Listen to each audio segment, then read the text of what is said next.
नमस्कार दोस्तों, स्वागत है आपका आज के राजस्थान के मुख्य समाचारों में। तो दोस्तों, राजस्थान की तमाम बड़ी खबरों पर बात करने से पहले इस वीडियो को लाइक और इस चैनल को सब्सक्राइब कीजिए और बेल आइकन के नोटिफिकेशन को ऑन कर लीजिए।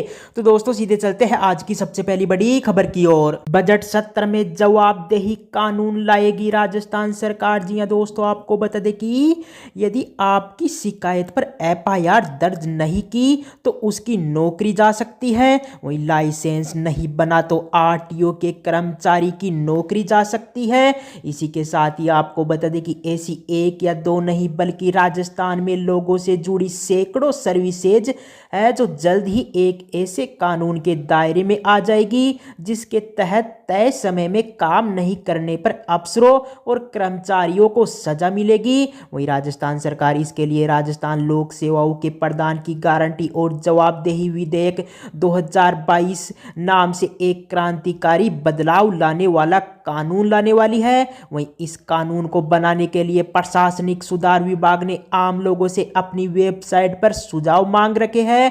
वहीं इन सुझावों को देने की अंतिम तारीख 9 नवंबर तेजी से अब बढ़ाकर 30 नवंबर कर दिया गया है।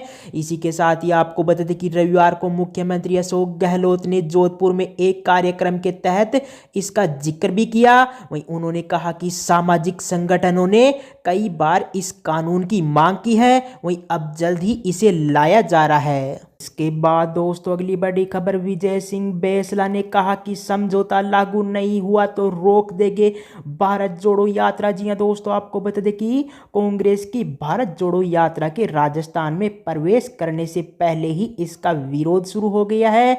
आपको बता दें कि गुर्जर आरक्षण संघर्ष समिति के अध्यक्ष विजय सिंह बेसला ने गुर्जर आरक्षण के शेष समझौते नहीं लागू करने पर राजस्थान में इस यात्रा का विरोध करने का ऐलान किया है। इसी के साथ ही आपको बता दें कि विजय सिंह बेसला ने कहा कि यदि गुर्जर आरक्षण के समझौते लागू नहीं होते हैं तो कांग्रेस राजस्थान में अपनी भारत जोड़ो यात्रा निकाल कर दिखाइए। वहीं बेसला ने कहा कि कांग्रेस सरकार ने ही गुर्जर आरक्षण मामले को लेकर कर्नल किरोड़ी सिंह बेसला के साथ समझौते किए थे, लेकिन अभी तक उन्हें लागू नहीं किए हैं। वहीं ऐसे में अब क्या हम उनकी आरती उतारेंगे?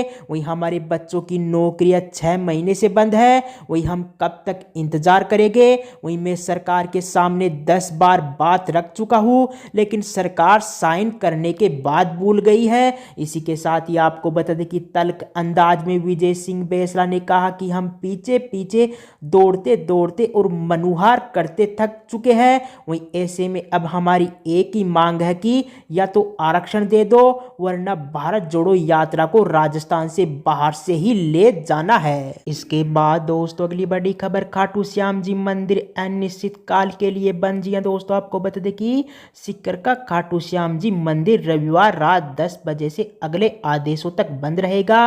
वहीं मंदिर कमेटी ने यह आदेश जारी किया है। इसी के साथ ही आपको बता दें कि फाल्गुन मेले से पहले मंदिर में व्यवस्थाएं बढ़ाई जाएगी। वहीं मंदिर कमेटी के अध्यक्ष शंभू सिंह ने बताया है कि भक्तों के लिए आसान दर्शन व्यवस्था करने के लिए 13 नवंबर 2022 को रात 10 बजे से खाटू श्याम मंदिर को अगले आदेशों तक दर्शनों के लिए पूरी तरह से बंद कर दिया गया है।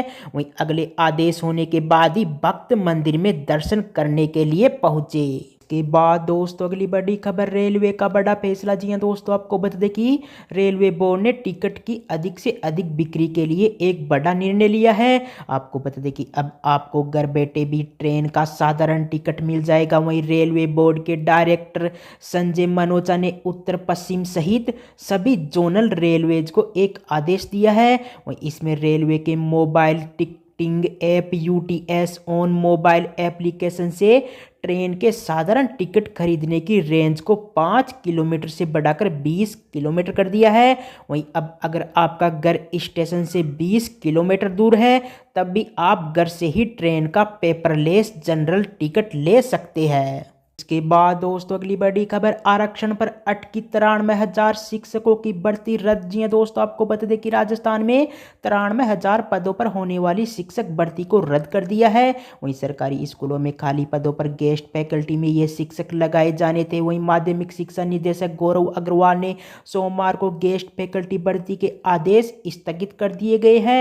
वहीं ऐसे में ये भर्ती फिलहाल खटाई में पड़ गई है। आपको बता दें कि राजस्थान की ब्यूरोक्रेसी की बड़ी लापरवाही की मार 93,000 बेरोजगार युवाओं पर भारी पड़ी है। वहीं विद्या संबल योजना में स्कूलों में शिक्षकों के खाली पदों की भर्ती में आरक्षण का प्रोविजन ही नहीं रखा गया है। वहीं SC/ST संगठनों ने CM और राज्यपाल तक शिकायत पहुंचाकर आपत्ति जताई। वहीं आरक्षण प्रावधान लागू नहीं करने पर मामला कोर्ट में जा सकता था। वहीं हाई लेवल की फटकार के बाद माध्यमिक शिक्षा निदेशक को भर्ती प्रक्रिया स्थगित करने का आदेश निकालना पड़ा।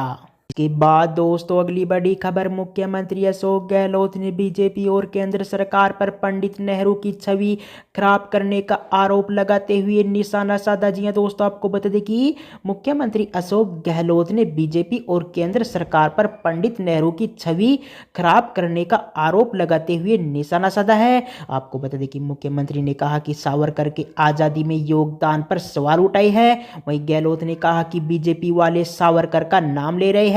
वहीं सावरकर ने तो जेल होते ही 1 साल के अंदर अंग्रेजों से 9 बार माफी मांगी थी। वहीं जब विश्व युद्ध हुआ तो अंग्रेजों के लिए भर्ती करवाई। इसी के साथ ही मुख्यमंत्री ने कहा कि ये क्या मुकाबला करेंगे पंडित नेहरू का।